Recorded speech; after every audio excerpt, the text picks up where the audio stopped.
টেবিলের উপরে সারি সারি সাজানো লটারির টিকিট, পাশেই সাদা খাতায় ছক করা ঘর, খাতার নিচে চাপা দেওয়া বেশ কিছু ছোট ছোট টোকেন।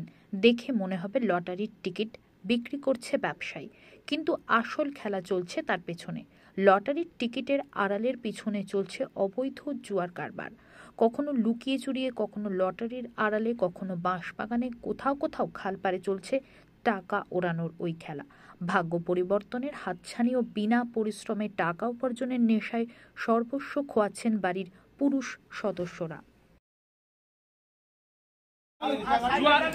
জুয়া খেলার সরঞ্জাম এটি পড়ছে। হ্যাঁ, জুয়া খেলার সরঞ্জাম পড়ছে সব।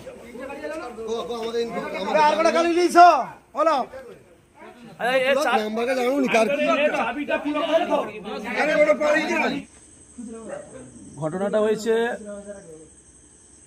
এই পাড়া এলাকার মধ্যে একটা দীর্ঘদিন ধরে, কোন পাড়া এলাকায়?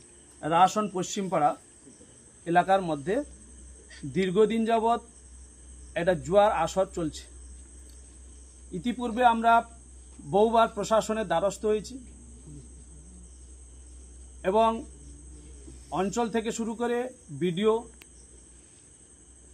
এসডিপিও এবং ওসি সবাইকে আমরা জানিয়েছি এবং লিখিত আকারে, কিন্তু প্রশাসনের উদাসীনতায় এতদিন তার কোনো সুরাহা আমরা পাইনি। আজকে আমরা পাড়া এলাকার যারা বাসিন্দা রয়েছে, বিভিন্ন দুষ্কর্ম সেখানে ঘটার জন্য আমরা খুবই আশঙ্কা প্রকাশ করছিলাম। তার কারণেই এই সুরাহা পাওয়ার জন্য আমরা আজকে আলোচনায় বসছিলাম। আলোচনায় সবার সিদ্ধান্ত অনুযায়ী আমরা ওই জুয়ার আসরে যাই এবং হাতে নাতে 2-3 জনকে ধরি, 2টো গাড়ি এবং একটা সাইকেল, এবং জুয়ার আসর পেতে বসছিল ওরা। জুয়ার যে সমস্ত জুয়া খেলার যে সরঞ্জাম আমরা উদ্ধার করে নিয়ে এসেছি। আপনারা চাইলে এক্ষুনি আপনাদের সামনে আমরা দেখাচ্ছি। আপনারা আগে তারপর কি হলো?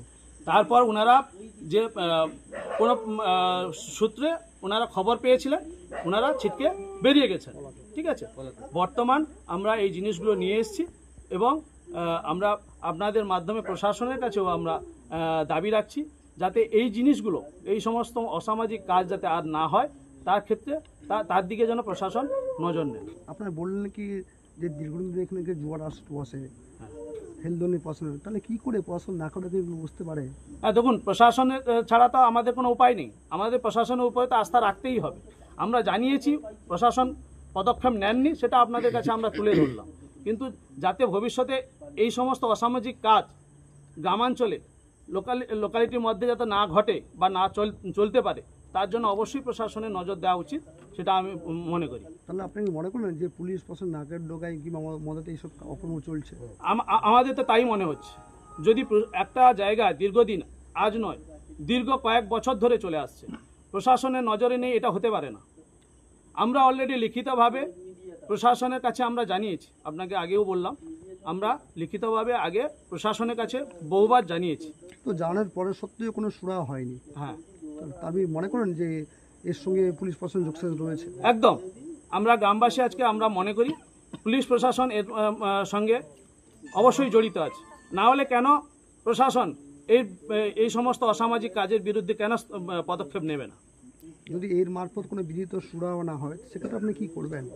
সেক্ষেত্রে গ্রামবাসীরা আমরা আজকেই সিদ্ধান্ত নিয়েছি, এক্ষেত্রে যদি প্রশাসন অ্যাক্টিভ না হন, তাহলে আমরা প্রশাসনের কাছে কিংবা বিভিন্ন জায়গায় গিয়ে আমরা দরবার করব এবং বিভিন্নভাবে আমরা আন্দোলন গড়ে তুলব, সাংগঠনিক মানে জনগণকে নিয়ে, জনগণের দ্বারা। ওনারা লোকাল না বহিরাগত লোক? যারা আমরা আজকে নজরে এসেছিল, তারা কিন্তু আমরা কাউকে লোকালিটি আমরা কাউকে দেখতে পাইনি।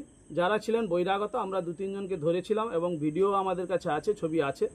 হ্যাঁ, আমরা আপনাদেরকে চাইলে দিতে পারি। ওনাদের মধ্যেই কারো নাম জানেন? নাম ওই ভিডিওর মাধ্যমে আছে, ভিডিও আছে, আমরা জিজ্ঞেস করেছিলাম, 2 জনের নাম বলেছেন এবং আছে। তারা কারা? তারা বাইরের লোক, পাশাপাশি এলাকার লোক। আপনার পাশাপাশি।